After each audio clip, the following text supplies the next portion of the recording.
present. So obviously the limitation is that it is not able to tell you within that segment which pipe piece specifically is distressed.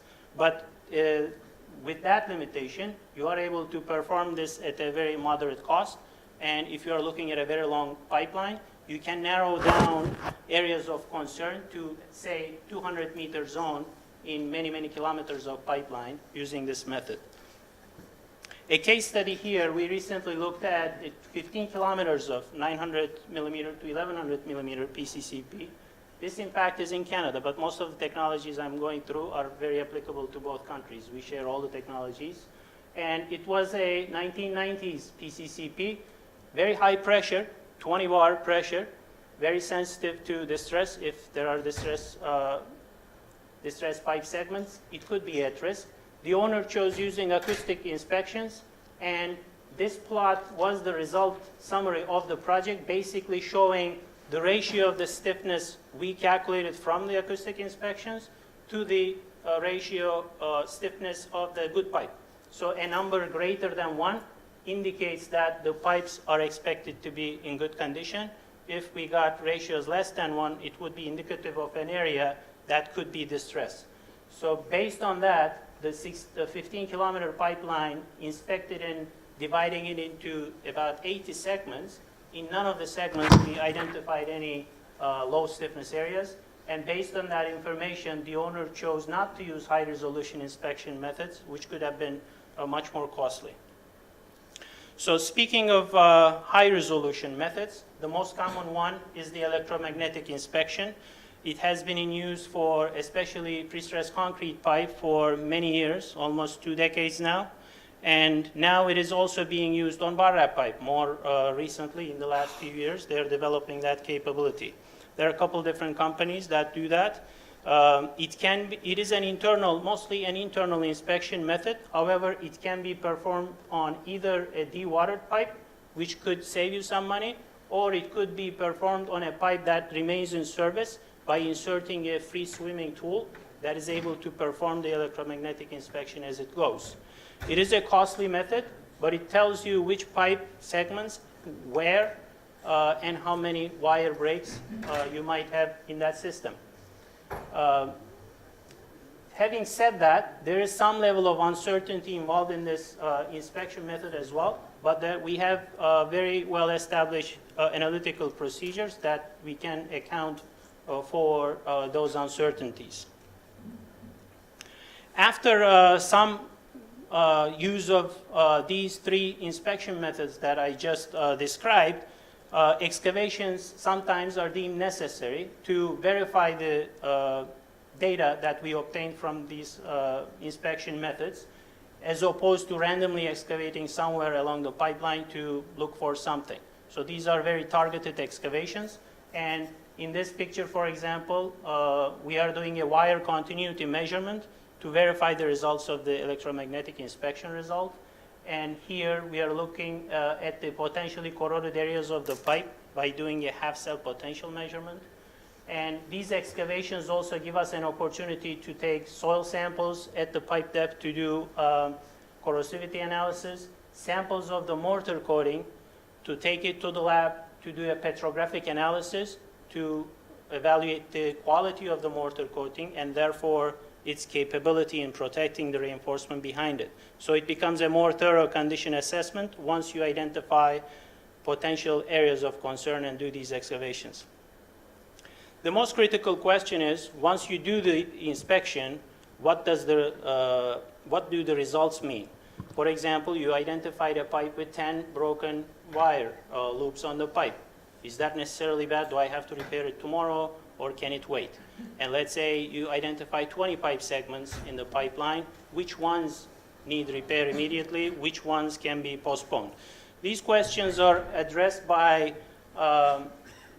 doing a failure risk analysis, basically analyzing each pipe design class by modeling it in a computer using finite element analysis methods, studying the sensitivity of that particular pipe class to distress, and eventually resulting in these plots that we call failure risk plots that on the x-axis has number of broken wires, and on the y-axis it has pressures.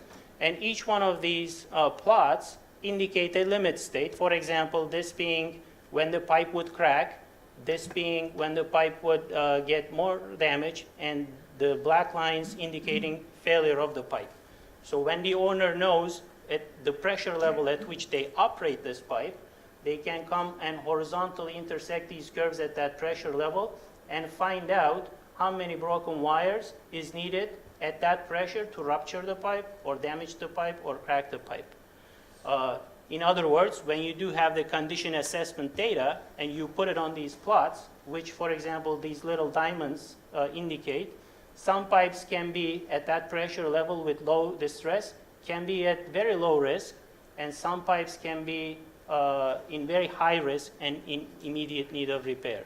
So this is the brief summary of what is called the failure risk analysis that the engineering consultants like us, actually it's a patented procedure as well, that bring to the table, interpreting the results of the inspections.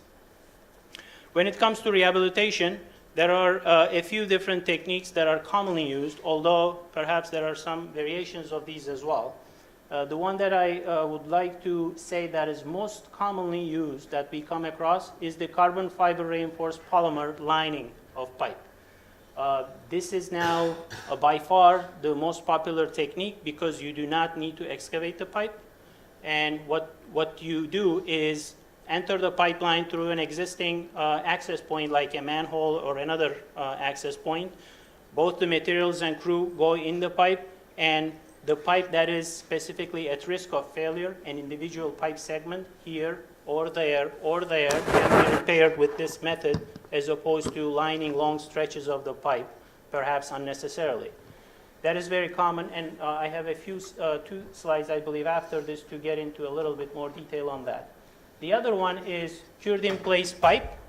It has now started being applied to pressure pipe as well, although there is currently a knowledge gap for its use on pressure pipe. As you might know, it was very common in gravity and non-pressure pipe applications for a long time now. However, there has not been sufficient research to develop a design and installation standard for it to use it for high pressure cases, especially without the proper materials that can take that pressure. So 10, 15 bar or so that you might have in a pipe that can be handled with CFRP cannot necessarily be handled by CIPP. So currently it is recommended to be used on lower pressure pipelines, especially if the material consists of glass or felt only without carbon in it. But there is now research starting on that topic to take it to the next level potentially. And then there is the slip lining. There is a couple or maybe more than 2 options that I'm showing here. This one is an HDPE lining of a common application would be a force main, for example. There are a lot of concrete pipes in force mains as well, but not necessarily as high pressure as the water mains. And another example here that we see getting popular, especially on the West Coast in California, is a steel lining of concrete pipe. These are collapsible steel plates that are brought into the pipe, expanded, welded together, and then the annular place between the steel and the original pipe is grouted and then mortar lined on the inside. Just a few words on the CFRP liners. As I mentioned, it is, of all these technologies, perhaps the only one that is truly trenchless. As I mentioned, you do not need a trench necessarily to be able to perform this repair. And it has a wide range of use as long as you can bodily enter. Currently in the United States, we see this applied in 30-inch or 750 millimeters and up. We have done projects as far as 5,000 millimeter diameter pipes. And another advantage of it is that it is a standalone design in most cases, meaning that it can be designed to take all the original design loads without relying on the original pipe's properties. So you can allow the original pipe to degrade to whatever extent it can degrade, and you are still safe because you have now created a new pipe with the CFRP liner in your old pipe. So it's not a concern at all if the original pipe continues to degrade on the outside. It is a very fast repair method. We have done projects where we have lined 50 large diameter pipes in a matter of a month, for example. And now, as I mentioned, we have a WWA standard that just came out a few weeks ago that is going to be the basis for all such applications in the United States for design and installation. And speaking of that, I must say that it took about 10 years of research and many, many meetings to come to this point, and I'm honored to have been part of it. Just as a brief summary of what went into it is significant number of field testing, testing full-scale, large diameter pipes lined with CFRP with simulated distress in hydrostatic pressure or bending, analytical procedures developed just like you would have for other construction materials. So you might be familiar with steel design per AISC, concrete design per ACI. Those use certain factors, load factors, resistance factors, and so forth. We developed a similar procedure that has all those factors specifically for this purpose of CFRP lining. So it took some work. If you are curious about this, I recommend that you get a copy of C305 to get a brief summary. But if you would like to read more about it, all the detailed research results are published in a Water Research Foundation report that you see here. You can download it from the web. It's a pretty thick research document that basically shows you the basis of all the new requirements we are using. This is my last slide that I would like to show as a case study where we used, some of these inspection methods, identified pipes at risk, and used one of these techniques, CFRP lining, as a solution. And it drives home the message that when you are dealing with a long pipeline, perhaps all you have to do is fix a few pipes and not all of them. In this case, we were looking at a 16-kilometer long, 2,000 millimeter PCCP that was bringing raw water from Lake Texoma south to the northern portions of Texas. And the owner was, it was a fairly, medium age, I would say, 30, 40-year-old pipe. The owner was looking to increase the flow rate, pump more from the lake toward the city. That would increase the pressure by about 40%. And before they did that, they wanted to know the condition of the pipe. In this case, considering the relatively higher risk, they chose the electromagnetic inspection method. And of all the thousands of pieces of pipe involved in the pipeline, the electromagnetic inspection found 7 pipe pieces that had some level of broken wires. That corresponds to less than 1% of the pipes involved in that pipeline. And when we analyzed it, we actually did internal visual and sounding inspection as well in it. We found that 4 of those pipes had visual signs of anomalies, hollow sounding or cracks. And when we analyzed it even further, we found that only 1 pipe was at imminent risk of failure if they did in fact raise the pressure to that level, and it was immediately repaired with CFRP. And then we found that if they don't do anything in 5 years, based on our progressions, based on statistical growth of the stress, 4 pipes could be at moderate risk, and they're looking to repair those in the near future as well. And the other part of our analysis was to look at the structural evaluation of the bends in case that there could be some thrust-related issues when the pressure was raised, and we found significant problems there. We found that about 22 bends along the pipeline had inadequate thrust restraint for the new pressures, and they're looking to strengthen and replace them. They have started that program, and this is just an example of a vertical bend that they chose to repair with CFRP with man entry that could not be replaced because of access issues. That area was not accessible from above, and they chose CFRP for that as well. So this is a case study that used multiple concepts that I described, hopefully helpful. And it is the end of my presentation. Thank you for your attention. I'd be happy to take questions if we have time. Yeah, because of time limitation, we have one question, okay?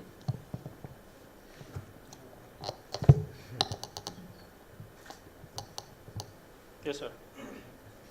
My name is Kasim. I'm from I want to know what is the maximum length you can go in one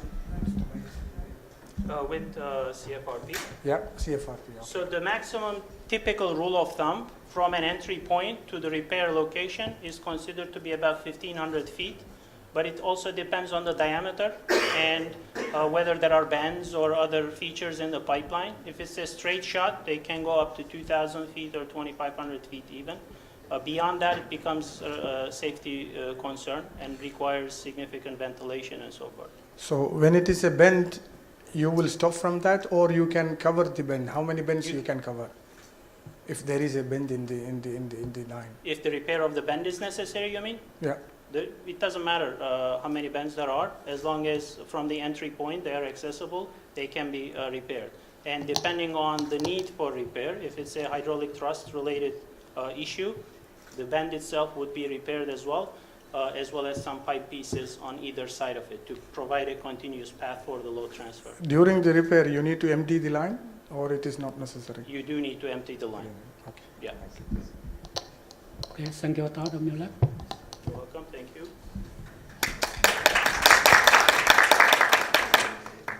The next Should I sit down? The next presentation will be made Dr. Filat. Dr. Filat had worked as a consulting engineer in the past 12 years and have recently transitioned to technology development and installation. Before entering the consulting industry, he had worked as a graduate research assistant at Tulane University in Louisiana and a resident project representative on design, building water and wastewater pipeline construction. His expertise in trenchless pipeline rehabilitation, wastewater collection, and water distribution pipeline design has resulted in more than 10 peer-reviewed publications and a number of presentations at local, national, and international conferences. He is an active member of ASCE and AWWA. Please.